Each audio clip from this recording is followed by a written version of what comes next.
Hey guys, welcome back to another amazing video. Today we're going to talk about how you can find someone's storefront on Amazon. But before we begin, make sure to hit that subscribe button down below. It really helps me out. Alright, so let's begin. So first of all, open up any kind of your browser and search for Amazon and simply log in with your account. After logging in, you will have to select a Amazon store you would like to see ID of and simply search for a product. Select one and open its store in the new tab.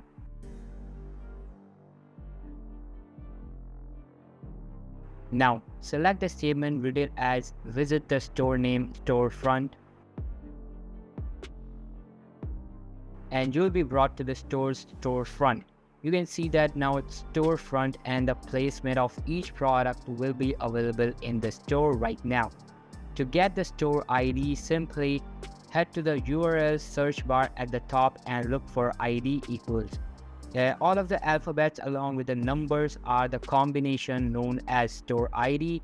For this specific store, as store names change, you can lose sight of some stores, so to keep them inside, and you can use their store ID, and that's how you can find someone's storefront on Amazon.